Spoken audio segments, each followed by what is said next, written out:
রাধে রাধে বন্ধুরা, আশা করি তোমরা সকলেই ভালো আছো। আর আমি আর আমার গোপু সোনাও ভালো আছি।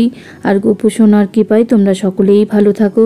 তো চলো আজকের ভিডিওটা স্টার্ট করা যাক। সকালবেলা একদম ভোরবেলা, এটা গোপু সোনার মঙ্গল আরতির সময়। সকালবেলা একটু জল খাইয়ে মুখ চোখ ধুইয়ে দিলাম গোপু সোনার। এরপর গোপু সোনাকে বসিয়ে রাখবো একটুখানি, আর মঙ্গল আরতি করে নেবো। আর গোপু সোনা বসেই কিন্তু তার বাঁশি দিয়ে দিতে হবে, আর নতুন বাঁশিটা এনেছে বাবা, সেটাই দিতে হবে। তো সেটা দিয়েছি, আর গোপু সোনার মঙ্গল আরতিও করা হয়ে গেছে। তো তোমাদের আজকে চলো আরও কিছু একটা কথা শোনাই, তোমাদের ভালো লাগে এগুলো শুনতে হয়তো। তো তার আগে দেখো, আজকে আমি রাধা মাধবের মন্দির গেছি। এই দেখো রাধা মাধব, গৌরাঙ্গ মহাপ্রভু আর পুরোহিত এইমাত্র এসেছেন। তো পুজো দিয়ে এলাম একটু। আর আমি প্রায় সময়ই যাই, তোমাদের অতটাও দেখানো হয় না, তো আজকে সময় ছিল তোমাদের দেখিয়ে দিলাম। আর এই দেখো গোপু সোনা আজকে কী দিয়ে স্নান করবে জানো? এই লেবুর রস দিয়ে, কারণ অনেকটাই গরম পড়ে গেছে। আর এই লেবুর রস মানে ফলের রস দিয়ে যদি গোপু সোনাকে স্নান করানো হয়, তাহলে গোপু সোনার শরীরটাও অনেকটা বেশি ঠান্ডা থাকবে। এই দেখো কত খুশি দেখতে পাচ্ছ। আর চারিধারে রয়েছে ফুল, আর তার আগে তো তুলসীপত্র দেয়াই রয়েছে। অবশ্য তোমাদের একটা কথা বলে দিই, সবসময় আমরা ফ্রেশ তুলসী পাতা পাই না, সেই ক্ষেত্রে তোমরা তুলসী কাষ্ঠগুলো মানে স্টোর করে রাখতে পারো, সেগুলো গোপু সোনার সেবাই তোমরা দিতে পারো। তো চলো, গোপু সোনার স্নান হয়ে গেছে, এরপর রেডি হয়ে গেছে।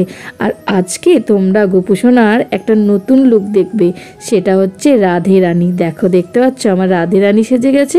আর এই রূপ দর্শন করে তোমরাও সকলে কৃপা লাভ করো, কারণ তোমরা যত বেশি রাধে রাধে রাধে রাধে বলবে, তত তোমাদের শ্রীকৃষ্ণ তোমাদের কাছে আসবে। তো এই দেখো আমার রাধে রানীকেও খুব সুন্দর করে সোহাগ করে দিলাম, তাতে আমার রাধে রানী খুব খুব খুশি। তো আমরা ভাবছিলাম তোমাদের একটু দেরি করব দেখাতে, তোমাদের আর তর্স হয়েছে না, তার জন্য দেখিয়ে দিলাম। আর গোপু সোনাকে এখন দিয়েছি ফলের সেবা, এরপর আবারও সেবা দেবো, সেগুলো তোমরা সবটাই দেখতে থাকো। আর তোমাদের একটা কথা বলি, দেখবে আমাদের জীবনে দুঃখ কষ্ট সকলের জীবনেই আসে, সবসময় যে সুখ থাকবে সেটা কিন্তু নয়, কারণ দুঃখও যে মানে একদম কন্টিনিউ থাকবে সেটাও কিন্তু নয়। সুখ দুঃখের মাঝামাঝি আমরা রয়েছি। তো দেখবে যখন রাতের অন্ধকার আসে, তারপরেই সকাল হয়, আর চারিধারটা আলোয় আলোকিত হয়ে যায়। সবসময় কি রাতের অন্ধকারটাই ভালো লাগে? লাগে না তো। আবার সকালটাও সবসময় ভালো লাগে না। তোমরা বলবে সকালটা ভালো লাগে, একদমই না। রাত যদি না হতো, তাহলে আমাদের সারা দিন পরিশ্রম করার পর মানে যে আমরা বিশ্রাম করতাম, সে সময়টা হয়তো পেতাম না। সারাদিনই হয়তো আমরা কাজ করতাম, তার জন্য আমাদের রাতের অন্ধকারটাও প্রয়োজন, রাতটাও প্রয়োজন। তো এইভাবেই আমাদের মানে চলতে থাকে সুখ দুঃখের মাঝামাঝি। তো তোমাদের যদি খুবই দুঃখ হয়, তো বিশ্বাস করো আমি নিজে এটা মানে রেজাল্ট পেয়েছি বলেই তোমাদের কাছে বলছি, তোমরা ভগবানের কাছে বসে তার নাম কীর্তন করো, তার কাছে তোমার দুঃখ বেদনা জানাও।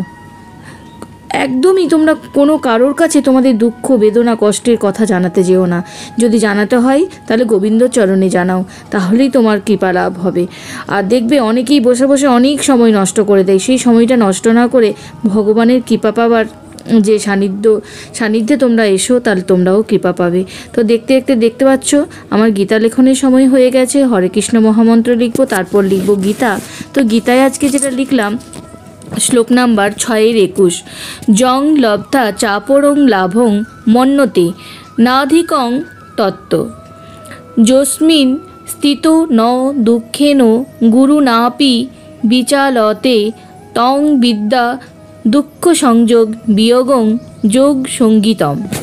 এটার অর্থ হচ্ছে, এই পারমার্থিক চেতনার অবস্থিত হলে যোগী তার আত্মা তত্ত্বজ্ঞান থেকে বিচলিত হন না, এবং তখন আর অন্য কোনো কিছুই লাভই এর থেকে অধিক বলে মনে হয় না।